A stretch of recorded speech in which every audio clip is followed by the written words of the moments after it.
ರಾಜ್ಯದಲ್ಲಿ ಗ್ಯಾಸ್ ಅಭಾವ ಸೃಷ್ಟಿಯಾಗಿದೆ. ಗೃಹ ಬಳಕೆಯ ಗ್ಯಾಸ್ ಸಿಗ್ತಾ ಇದ್ರೆ ಕಮರ್ಷಿಯಲ್ ಗ್ಯಾಸ್ ಸಿಗ್ತಾ ಇಲ್ಲ, ಆಟೋ ಗ್ಯಾಸ್ ಸಿಗ್ತಾ ಇಲ್ಲ.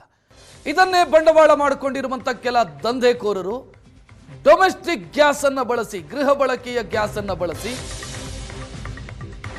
ಅದನ್ನ ಆಟೋ ಗ್ಯಾಸ್ಗೆ ರೀಫಿಲ್ಲಿಂಗ್ ಮಾಡುವಂತ ಕೆಲಸವನ್ನು ಮಾಡ್ತಾ ಇದ್ದಾರೆ. ಗದಗದಲ್ಲಿ ನಡೀತಾ ಇರುವಂತ ದಂಧೆ ಇದು.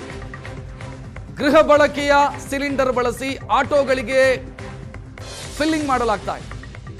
ಗಂಗಿಮಡಿ ಏರಿಯಾದಲ್ಲಿ ಅನಧಿಕೃತವಾಗಿ ಆಟೋ ರೀಫಿಲ್ಲಿಂಗ್ ಅಡ್ಡೆ ಕಾರ್ಯಾಚರಿಸ್ತಾ ಇದೆ.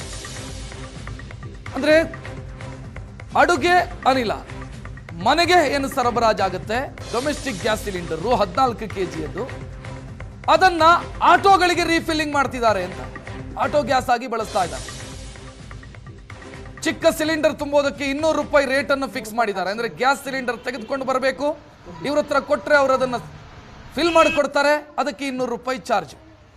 ಗದಗದಲ್ಲಿ ನಡೀತಾ ಇರುವಂತ ದಂಧೆ ಇದು. ದೃಶ್ಯವನ್ನ ನೀವು ನೋಡ್ತಾ ಇದ್ದೀರಿ. 210 ರೂಪಾಯಿ ಕೆಜಿ ಅಂತ ಮೊನ್ನೆ ತುಂಬಿಸಿದ್ದು 190 ತುಂಬಿದ್ದಾವ 185 ಮನುಷ್ಯನಾಗಬೇಕಾಗಿತ್ತು ಸರ್. ಇದು ತುಂಬಬೇಕಾಗಿತ್ತು, ಲೇಟ್ ಆಗುತ್ತೆ, ಲೇಟ್ ಆಗುತ್ತೆ, ಒಂದು ತಾಸು ಲೇಟ್ ಆಗುತ್ತೆ, ಮೊನ್ನೆ ಒಂದು ತಾಸು ಲೇಟ್ ಆಗುತ್ತೆ. ಹೌದು, ಒಂದು ತಾಸು ಬಿಟ್ಟು ನೋಡ್ರಿ. ಎಷ್ಟು ಐತೆ ರೀ, ಹೆಂಗೈತೆ? ಇದು 180 ರೂಪಾಯಿ ಕೆಜಿ ಇದೆ. 180? ಹಾಂ, ಮೊನ್ನೆ ರೇಟ್ ಕಡಿಮೆ ಮಾಡಿದ್ರು ನೋಡ್ರಿ. 100 ರೂಪಾಯಿ ತುಂಬಿಸಿದ್ದು ಮೊದಲು ಹಾಕಿದ್ರೆ ಮಾಲ್ ಸಿಗಲ್ಲ. ಏನ್ರಿ ಸ್ವಲ್ಪ ಕಡಿಮೆ? ಹಾಂ, 350 ರೂಪಾಯಿ 2 ಕಿಲೋ. 2 ಕಿಲೋ 350. 350? 360 ಆಗುತ್ತಾ? 10 ರೂಪಾಯಿ ಕಮ್ಮಿ.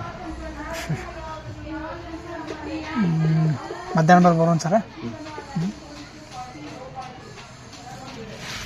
ಎಲ್ಲೂ ಸಿಗವಲ್ದಾಗೈತೆ ಹಿಂಗಾಗಿ. ಇಲ್ಲಿ ಮಾಲ ಸಿಗತ್ತಲ್ಲ, ಹಂಗಾಗಿ ಹಾಂ ಹಾಂ, ಅದೊಂದು ಸಮಸ್ಯೆ. ಹಾಂ, ಇಲ್ಲೇ ತುಂಬ್ತೀರ? ಇಲ್ಲಿ ಹೋಗೋದು ಹಾಕೊಂಡು ಬರೋದಿದೆ.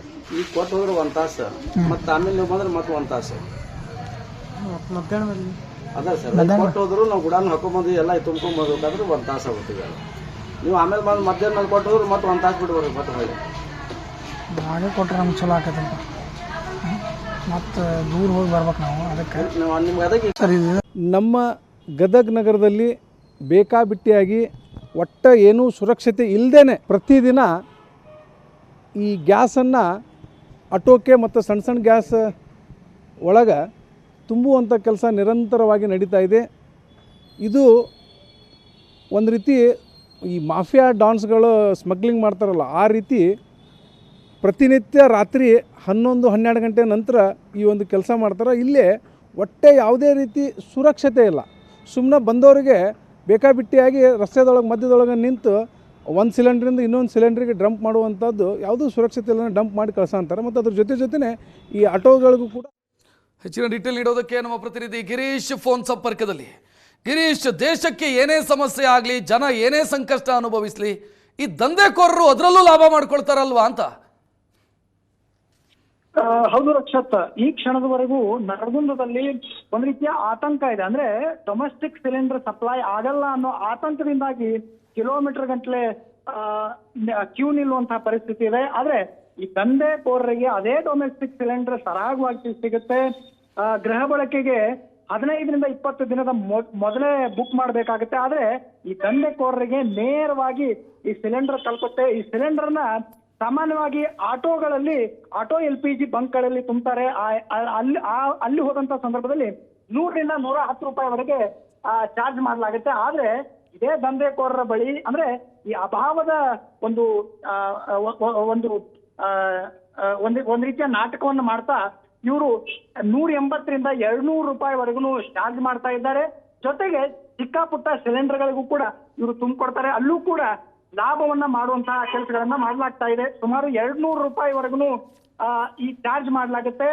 ಗದಗ ನಗರದ ಗಂಗಿಮಡಿ ಏರಿಯಾದಲ್ಲಂತೂ ಕೂಡ ದೇಶಾನೆಟ್ ಸುವರ್ಣ ನ್ಯೂಸ್ ರಿಯಾಲಿಟಿ ಚೆಕ್ ನಡೆದಂತಹ ಸಂದರ್ಭದಲ್ಲಿ, ಸ್ಟಿಂಗ್ ನಡೆದ ಸಂದರ್ಭದಲ್ಲಿ ಸಂಪೂರ್ಣವಾಗಿ ಅಸುರಕ್ಷಿತವಾದಂತಹ, ಅಂದ್ರೆ ಈ ನೀರಿನ ಪಂಪ್ ಇರುತ್ತಲ್ಲ, ಅದೇ ರೀತಿಯ ಒಂದು ಪಂಪ್ ಅನ್ನ ಅಳವಡಿಸಿ ಇದನ್ನ ಆಟೋಗಳಿಗೆ ತುಂಬಿಸಲಾಗುತ್ತೆ. ಅಂದ್ರೆ ಎಷ್ಟರ ಮಟ್ಟಿಗೆ ಸುರಕ್ಷತೆಯನ್ನ ಇವರು ನೋಡ್ಕೊಳ್ತಾರೆ ಅಂತ ಅಂದ್ರೆ ಒಂದು ಕಿಡಿ ಸೋಕಿದ್ರೆ ಸಾಕು ಇಡೀ ಏರಿಯಾ ಕೂಡ ಬ್ಲಾಸ್ಟ್ ಆಗುವಂತ ಸಂಭವ ಇದೆ.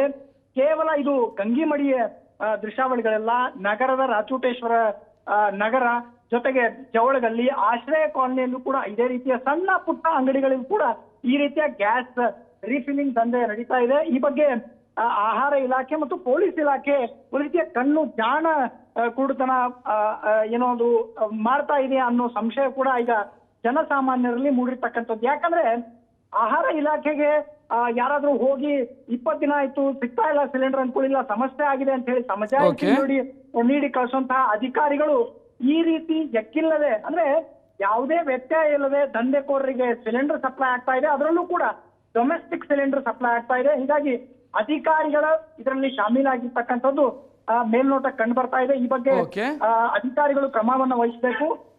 ಈ ರೀತಿ ಅಸುರಕ್ಷತೆಯಿಂದ ಗ್ಯಾಸ್ ಸಿಲಿಂಡರ್ ಏನ್ ರಿಫಿಲ್ ಮಾಡ್ತಾ ಇದ್ದಾರೆ ಅವರ ವಿರುದ್ಧ ಕ್ರಮವನ್ನ ಕೈಗೊಳ್ಳಬೇಕಾಗಿದೆ. ರಕ್ಷಾ, ಧನ್ಯವಾದ ಗಿರೀಶ್ ಮಾಹಿತಿಗೆ.